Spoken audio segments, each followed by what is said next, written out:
الرحمن الرحيم الحمد لله رب العالمين والصلاة والسلام على أشرف المرسلين سيدنا ونبينا محمد وعلى آله وصحبه أجمعين. السلام عليكم ورحمة الله وبركاته. Альхамдулиллах, по милости Всевышнего Аллаха Субханаху ва Тааля, продолжаем брать правила из книги Всевышнего Аллаха Субханаху ва Тааля. В прошлых неделях, чтобы немного был повтор, в прошлых неделях мы брали правила, на прошлой неделе было правило, где Аллах Субханаху ва Тааля говорит: «Фаида фарагта фансаб ва иля раббика фаргаб». И как только ты освободишься, Аллах Тааля говорит, только как ты освободишься, фансаб, то есть займи себя делом, ва иля раббика фаргаб, и устремись к своему Господу. И мы сказали, что в этом правиле Аллах Субханаху ва Тааля побуждает человека всегда, в любое время занимать себя чем-то полезным, то, что будет ему приносить пользу. И, как мы сказали, человек, являющийся мусульманином, который верит в Аллаха Субханаху ва Тааля, который верит в то, что признает то, что ему придется отвечать за каждое его действие, которое он совершил, этот человек никак не будет пренебрегать временем, которое Аллах Субханаху ва Тааля ему дал. И он будет использовать его на пользу себе. И мы много примеров привели, как использовали это сподвижники, какие упущения делаем мы по отношению к времени, по отношению к свободному времени, то, что мы зачастую оправдываем себя тем, что мы сделали. Мы говорим: вот же я вот это сделал, человек себя оправдывает этим и определенное время проводит бездельничая. Но Аллах Субханаху ва Тааля, обращаясь к пророку, в этих аятах говорит: если ты освободишься от какого-либо дела, то займи себя другим делом. И поэтому человек-мусульманин, он никогда не должен останавливаться в делах, никогда не должен довольствоваться тем, что он сделал. Если ты прочитал фарз намазы, то есть нафиль намазы, есть духа намаз, есть намаз, который читается после тахарата, есть намаз, который читается при входе в мечеть, есть намаз, который читается ночью, тахаджуд. Выстаивай их, не довольствуйся только тем, что ты выстаиваешь фарз намазы. И много других примеров, то есть мы всегда должны быть полезными и использовать свое время с пользой. До этого наше правило было также как напоминание, чтобы вспомнить, чтобы эти правила всегда крутились у нас в голове, чтобы мы про них все время вспоминали и применяли их в жизнь. Человек нуждается в повторении, в напоминании. Было правило, в котором Аллах Субханаху ва Тааля говорит: «Фаман я'маль мithqала зарратин хайран ярах, ва ман я'маль мithqала зарратин шарран ярах». Аллах Тааля говорит: и тот, кто совершил что-либо хорошее весом в мельчайшую частицу, то он увидит его, Аллах Тааля сказал. И тот, кто совершил зло весом в мельчайшую частицу, то он увидит его, Аллах Тааля сказал. Поэтому это правило нас побуждает к чему? К тому, чтобы мы отчитывали себя. То есть за каждое маленькое дело, даже если оно весом в пылинку, оно нам пригодится в судный день. И оно будет с нами в судный день. И поэтому, когда у нас возникает возможность совершить какое-то благое дело, хоть оно весом в пылинку, улыбнуться брату, помочь ему какие-то доли секунды, сказать мягкое слово красивое, дать 10 рублей, 50 рублей садака, у тебя есть возможность, нужно это использовать. Но человек пренебрегает, шайтан подходит к нему и что говорит? Это же мало, зачем? Что такое 10 рублей, что такое 50 рублей, что такое 2 минуты помочь? Что такое улыбнуться? Это же ничто. И и шайтан вот так вот человека отдаляет от хороших дел. И так шайтан начинает с маленьких дел. И потом постепенно к большим делам. И человек начинает оставлять. И сейчас то, что мы видим, мусульмане пренебрегают, мы пренебрегаем этими какими-то самыми простыми, маленькими, благими деяниями. А ведь сподвижники, они всегда старались быть полезными, всегда пытались ухватиться за какую-нибудь возможность, за маленькую, но они пытались за нее ухватиться. Зикр делать зикр, поминание Аллаха. Вроде бы, что такое сказать Субханаллах, Альхамдулилля, Аллаху Акбар, сколько это времени занимает? Но в судный день это вот это маленькое дело, которое вообще маленькое, доли секунды занимает, чтобы это сказать Субханаллах. Но в судный день это, когда их положат на весы, они будут тяжелыми. И поэтому Аллах Субханаху ва Тааля говорит: «Фаман я'маль мithqala дharratin хайран яра». И тот, кто совершил благое дело весом в пылинку, в мельчайшую частицу, он увидит его. Мы хадис провели, как Аиша, радийаллаху анха, когда к ней подошел голодный человек и попросил покушать, то есть он был бедным, голодным, и Аиша дала ему один финик. Что такое один финик? Но она дала ему этот один финик, и тогда человек, который был рядом, спросил: о мать правоверных, ты ему даешь всего лишь один финик? И она что ответила? Разве финик не больше, чем мельчайшая частица? То есть возьмем самую мельчайшую частицу. Аллах Та'аля говорит, что если ты совершил какое-либо благое дело в мельчайшую частицу, ты ее увидишь. А Аиша дала финик, и она говорит: разве финик не больше, чем мельчайшая частица? Больше. И она дала ему, то есть один финик. Потому что и этот финик, он будет на ее весах благих дел. Поэтому мы тоже, когда у нас есть возможность где-то помочь, возможно, какие-то маленькие дела, мы должны помогать. И все начинается с малого. Если ты малое не делаешь, если ты не даешь, как мы сказали, 50 рублей, 100 рублей садака, если ты не помогаешь 5 минут, то ты не будешь помогать 2 часа, ты не будешь давать 5000 рублей садака. Всегда все начинается с маленького. Если ты не делаешь легкие вещи, то тяжелые ты точно делать уже не будешь. Поэтому всегда нужно обращать на это внимание. А шайтан обманывает, он говорит: это же маленькое дело, оставь это. Вот эти два правила, которые были в предыдущих неделях. Сегодня наше правило из суры Бакара, из суры Коровы, из второй суры, 186 аят. Аллаху Субханаху ва Тааля говорит: وَإِذَا سَأَلَكَ عِبَادِي عَنِّي فَإِنِّي قَرِيبٌ. Очень аят, где Аллах Субханаху ва Тааля показывает свою любовь по отношению к рабам, свою близость по отношению к рабам, свою открытость по отношению к рабам. Аллах Тааля говорит: если мои рабы спросят тебя обо мне, если мои рабы спросят тебя обо мне, о Мухаммад, то ведь я близок, Аллах Тааля говорит. То ведь я близок. «Уджибу да'ват ад-да'и иза да'ан». Я отвечаю на мольбы тех, которые взывают. И Аллах Субханаху ва Тааля в Коране приводится 14 вопросов, которые начинаются словами «они спрашивают тебя». 14 вопросов, где Аллах Субханаху ва Тааля говорит: «Яс'алунака», они спрашивают тебя о том-то, о том-то. И Аллах Тааля потом говорит им, Аллах Тааля говорит пророку: «Скажи». И Аллах Тааля отвечает. То есть Аллах Тааля, например, говорит: «Яс'алунака аниль анфаль», они тебя спрашивают о трофеях. Аллах Тааля говорит: они тебя спрашивают о трофеях. «Куль хуа адан яс'алунака аниль анфаль, кулиль анфалю лилляхи ва расуль». Скажи, о Мухаммад, что трофеи, они принадлежат Аллаху и Его посланнику. То есть Аллах Субханаху ва Тааля в 14 местах приводит это слово: они спрашивают тебя. А затем дается ответ словами «скажи», «куль».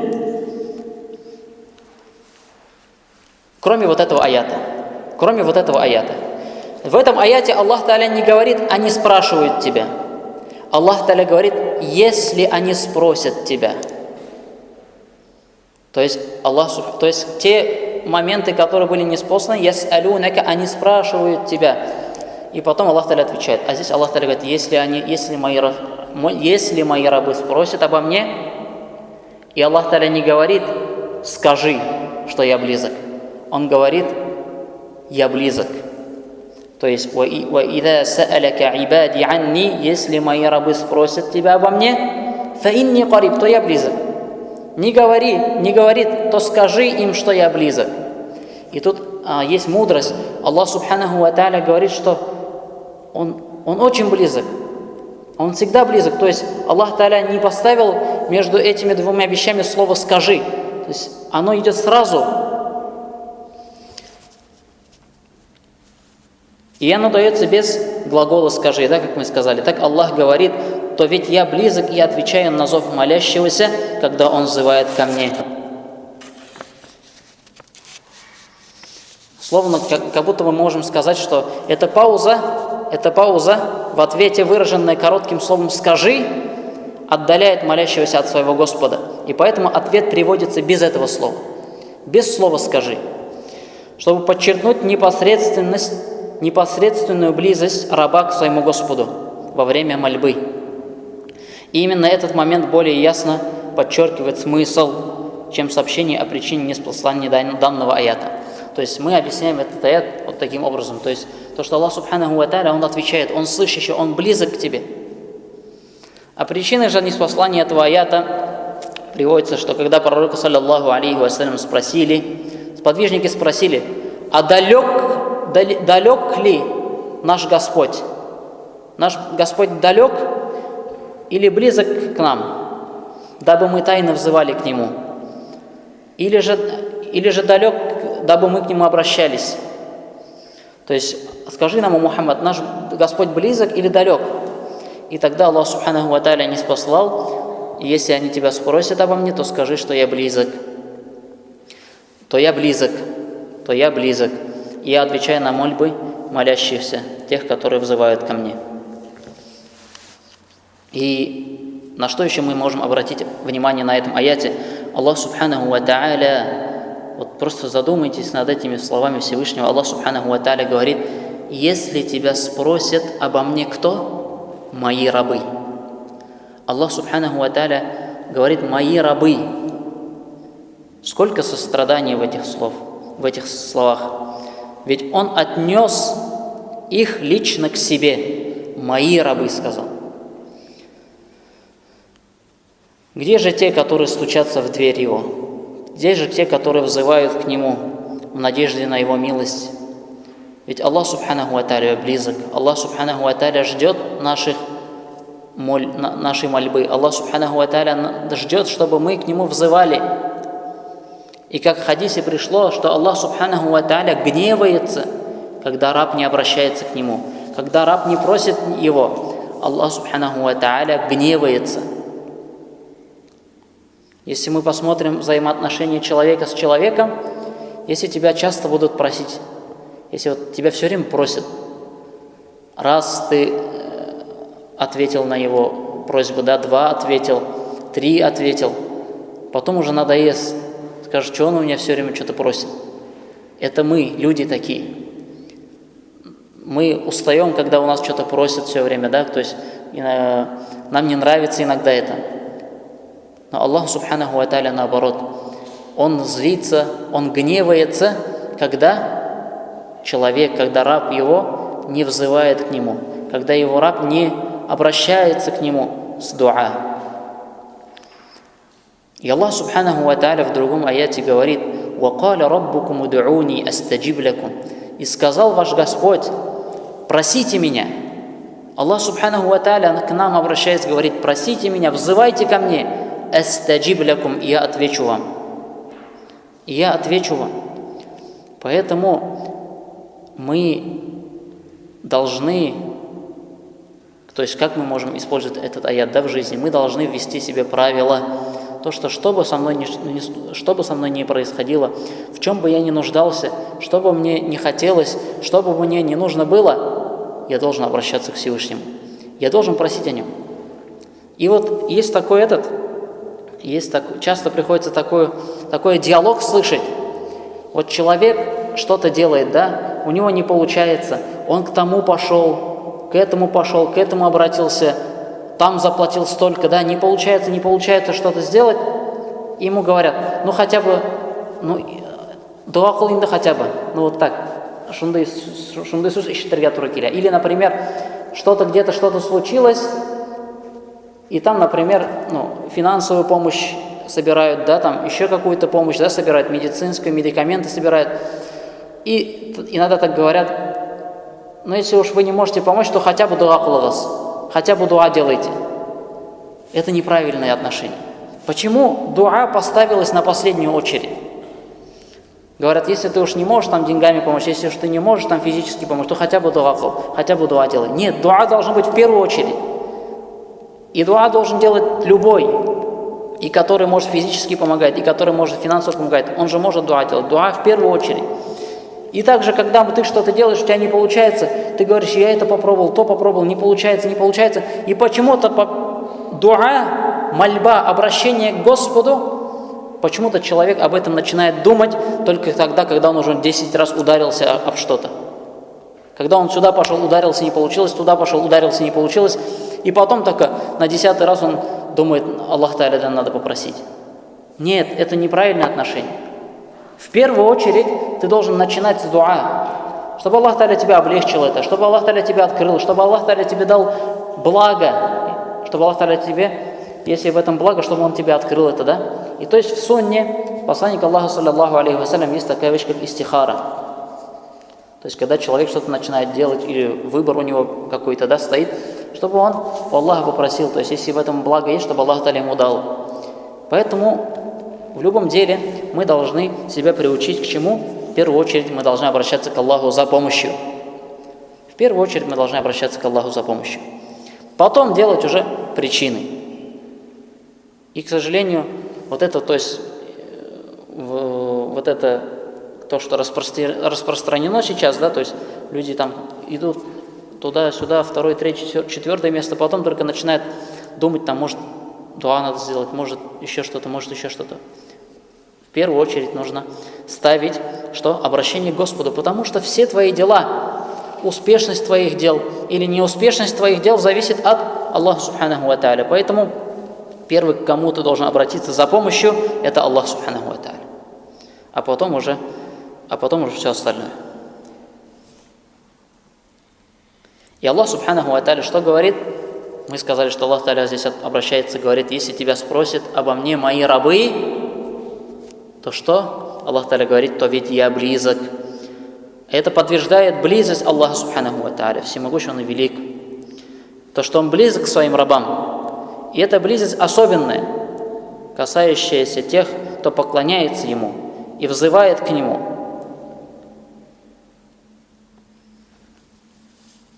И поэтому верующий человек, он всегда должен помнить, что Аллах Субханаху ва Тааля рядом. Аллах Тааля видящий, слышащий. «Ваху аля кулли шайин кадир». И Он над всякой вещью мощен. Над всякой вещью мощен. Тебе может кажется, что все, ты в безвыходном положении, что все, ты не решишь эту проблему, что ты не вылечишься от этой болезни. Но Аллах Субханаху ва Тааля над всякой вещью мощен. И поэтому проси Аллах Субханаху ва Тааля. И Он близок, и Он отвечает. И Аллах Тааля говорит, я отвечаю на мольбы. Я отвечаю. И это указывает на всемогущество Аллаха, на совершенный Его слух, то, что Он слышит любого. И не нужно просить Аллаха Субханаху ва Тааля вслух, чтобы Он услышал. То, что ты просишь шепотом, Он слышит.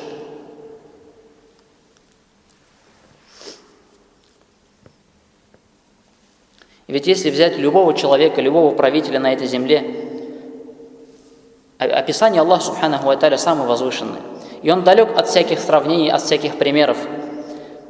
Какой бы силой и властью этот правитель не обладал, он не сможет дать все, что у него попросят, так как он немощный, он слабый. Какой бы он правитель ни был, чем бы он ни обладал, но он немощный и не способен избавить себя от болезней и от смерти, не говоря уже о других.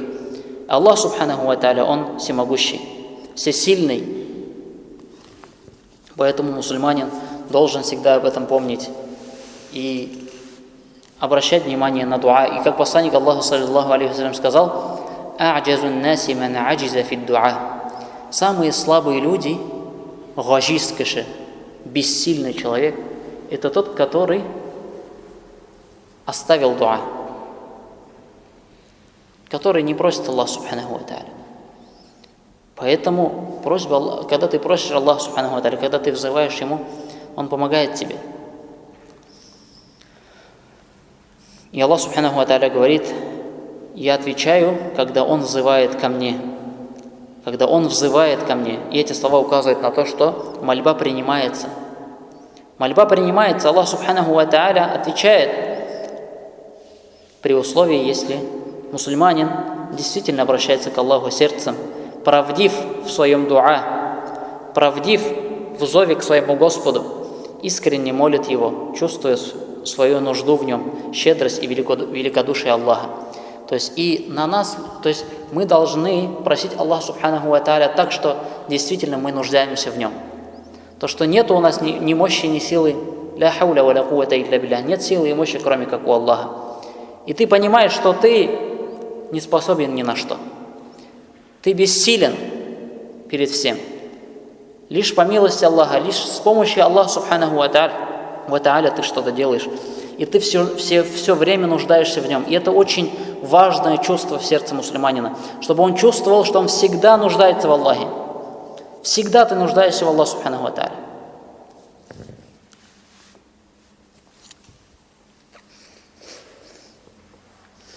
И еще один момент, который можно упомянуть здесь. Мы сказали, что Аллах Субханаху ва Тааля, Он сказал, что Он отвечает на мольбы.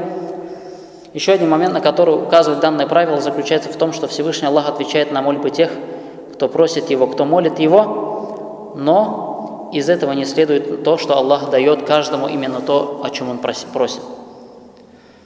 Так Всевышний Аллах может отсрочить ответ на просьбу молящего, да? То есть это мы знаем по адабам дуа. То есть Аллах Субханаху ва Тааля может ответить на твою мольбу, что здесь, в этом дунье, в этом мире. Может Он его отсрочить чуть попозже, ответить на твою мольбу. А может оставить эту мольбу на судный день. Но Он ответит на нее. Аллах Субханаху ва Тааля ответит на твою дуа. Первое, Он может тебе сразу ответить на эту дуа. Второе, может отсрочить по своей мудрости. Третье, Он может его оставить на судный день, это дуа. Поэтому мусульманин, ему нельзя отчаиваться. И иногда можно услышать с уст людей, что говорят люди: вот дуа кылдым, вот сұрадым, болмады, келіп шықмады и так далее. То есть в форме жалобы. То есть якобы вот они просили Аллаха Субханаху ва Тааля, но Аллах Субханаху ва Тааля им не ответил. И это опасные слова. То есть нельзя отчаиваться в милости Аллаха. И нельзя так говорить об Аллахе Субханаху ва Тааля. Аллах Субханаху ва Тааля ответит, и Он по своей мудрости может отсрочить, а может оставить на судный день. Или же Аллах Субханаху ва Тааля может отвратить от тебя зло, которое тебя могло коснуться по причине этого дуа.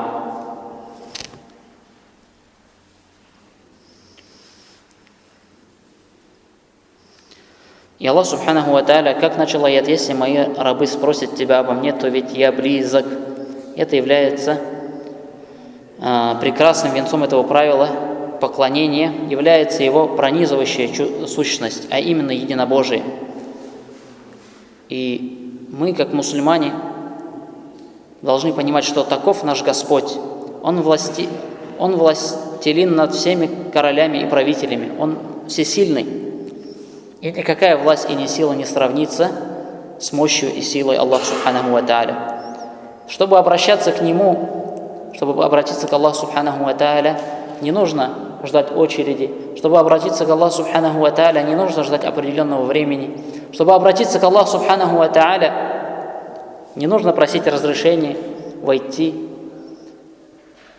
Ты можешь в любое время обратиться к Аллаху Субханаху ва Тааля. Нет никакой нужды в чем-либо подобном. Достаточно лишь с искренним сердцем поднять руки и попросить Аллаха Субханаху ва Тааля. Как сказал один из сподвижников, из табиинов, Бакр ибн Абдуллах аль-Музани, он сказал: кто может сравниться с тобой, о сын Адама? Кто может сравниться с тобой, о сын Адама? Между тобой и местом для молитвы нет препятствий. То есть нету препятствий, чтобы просить Аллаха. Откуда ты можешь... Нету препятствия, откуда ты можешь войти к своему Господу. И не будет между тобой и ним ни завесы, ни переводчика. На татарском языке ты просишь, на русском языке, на арабском, на английском. Не нужен переводчик. И это великая милость Аллаха Субханаху ва Тааля. Дуа – это оружие мусульманина. это сильная вещь у мусульманина, которую мусульманин имеет, это дуа. И насколько часто мы пользуемся этой силой, которую Аллах Субханаху ва Тааля нам дал. Насколько часто мы пользуемся этим ни'матом, который Аллах Субханаху ва Тааля нас наделил. Таким образом, если прояснилось то, как это правило действует, то очевидно, что человек оказывается по-настоящему лишенным тогда, когда он не может постучаться в эту дверь, которая всегда открыта, где не надо ждать, не нужен переводчик, не нужно ничего, нету никакой завесы, нету никакой преграды между тобой и Аллахом, когда ты просишь. Но если человек не стучится в эту дверь, то он лишается много, он становится лишенным. Когда его собственная душа уводит его от этого великого пути, когда человек пренебрегает мольбой, как сказал один из ученых, страшнее для меня лишиться возможности молиться, нежели лишиться ответа на мольбу. То есть он говорит, страшнее для меня, то есть хуже, страшнее для меня лишиться возможности молиться, нежели лишиться ответа на мольбу.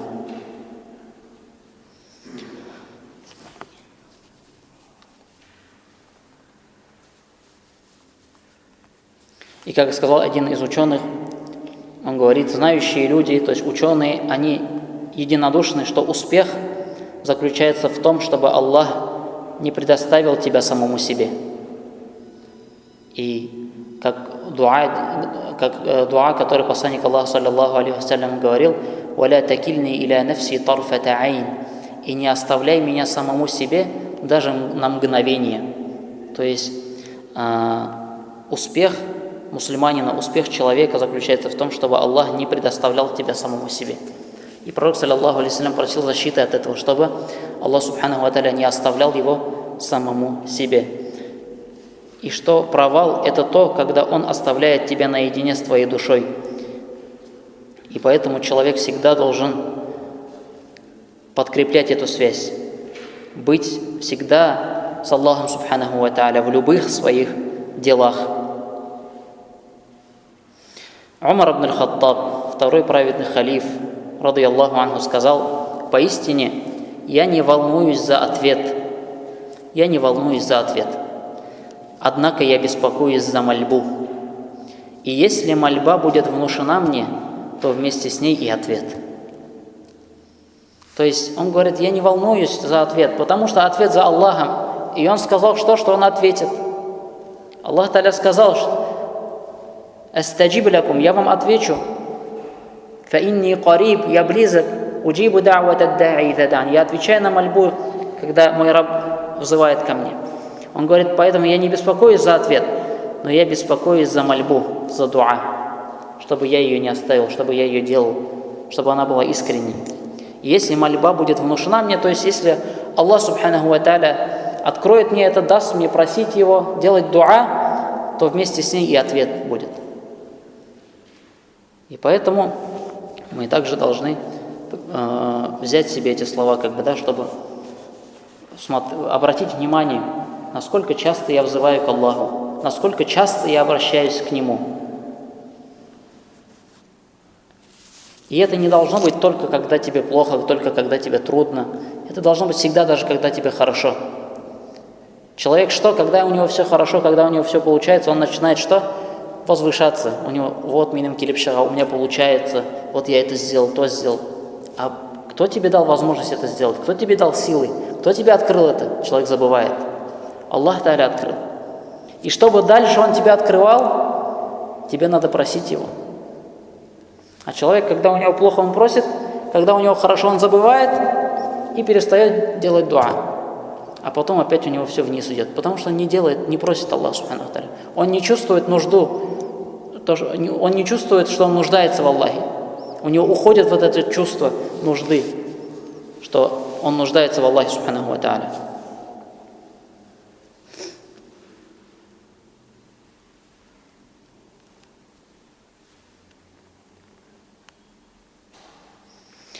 И слова имама Абу Сулеймана аль-Хаттаби, рахимахуллах, контексте разговора о мудрости существования мольбы указывает еще на один важный смысл, о котором человеку следует помнить, обращаясь ко Всевышнему. Итак, вот что он сказал.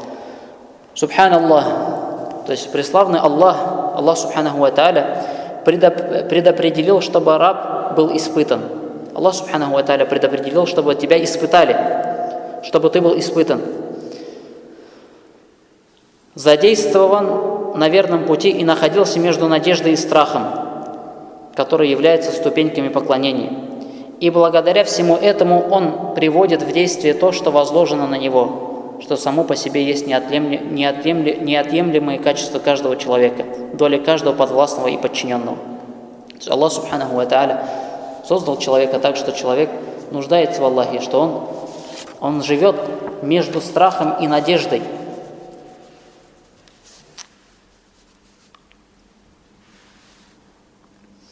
И поэтому много есть хадисов про дуа, и даже можем взять пример посланника Аллаха, саллаллаху алейхи вассалям, да, то есть он всегда взывал к Аллаху Субханаху ва Тааля, он всегда просил его,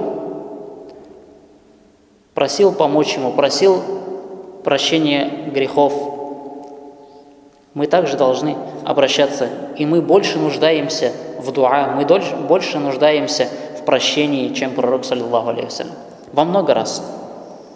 И поэтому мы не должны забывать, что мы должны воспитать в себе чувство нужды, то, что мы нуждаемся в Аллахе, чтобы мы чувствовали, что мы нуждаемся в Аллахе, чтобы мы всегда при каких-либо проблемах, при каких-либо трудностях обращались к Нему.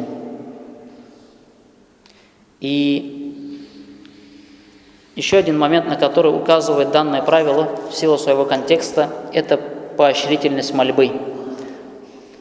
И как ученые сказали, то есть если мы посмотрим, где этот аят стоит, этот аят пришел между описанием поста. То есть Аллах Субханаху ва Тааля сначала описывает пост, говорит, когда он держится пост, да, говорит, кому можно не держать пост, кому можно оставить пост, да, больным и тем, кто в пути, да. И после этого Аллах Тааля говорит о дуа. И как вот этот аят о дуа приходит о мольбе, дальше Аллах Тааля продолжает также говорить о посте. То есть этот аят, он внутри аятов поста находится. И это поощрительность мольбы во время разговения в месяц Рамадан или во время любого другого поста. Именно на это указывают очевидные аяты, поступки наших предшественников. И в сунне пророка, саллаллаху алейхи вассалям, есть множество хадисов насчет этого. Однако можно подчеркнуть здесь очевидные коранические аяты, подтверждающие это. И Всевышний Аллах Субханаху ва Тааля приводит этот аят, как мы сказали, сразу же после аятов про пост. Но до аята, где сказано о дозволенности, то есть где Аллах Субханаху ва Тааля сначала говорит о дневной части поста, а потом о ночной части поста. И Ибн Кафир, рахимахуллах, отмечает то, что Всевышний упоминает этот аят, побуждающий к мольбе в контексте о нормах поста. И это указывает на то, что следует усердно обращаться с мольбами по завершении срока поста, и более того, перед каждым разговением. Это уже касаемо именно тафсира. И то, что этот аят находится именно в описаниях, где идет описание поста. Но мы в любое другое время мы должны обращаться всегда к Аллаху с дуа, с мольбой. Есть определенные времена, когда дуа принимаются. Это между азаном и икаматом. Это вот как пришло в контексте поста, пришел этот аят, да? Сам этот аят о мольбе пришел в контексте поста. И то есть до разговения принимается дуа, которое делает человек. Дуа принимается во время дождя. И много других времен, когда дуа принимается. Поэтому человек, мусульманин, должен использовать это и всегда просить Аллаха Субханаху ва Тааля о помощи. Потому что если человек останется сам себе, это очень страшно. Если человек не будет, если Аллах Субханаху ва Тааля оставит его.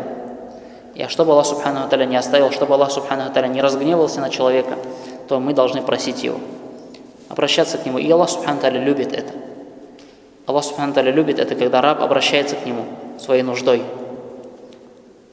И просим Всевышнего Аллаха Субханаху ва Тааля даровать нам искренность в обращении к Нему. Пусть Аллах Субханаху ва Тааля поможет нам воспитать себя на этими аятами. Пусть Аллах Субханаху ва Тааля даст нам возможность просить Его, даст нам понимание этих аятов и поможет нам воплотить эти аяты в жизнь. سبحانك اللهم وبحمدك اشهد ان لا اله الا انت استغفرك واتوب اليك. الله اكبر الله اكبر الله اكبر الله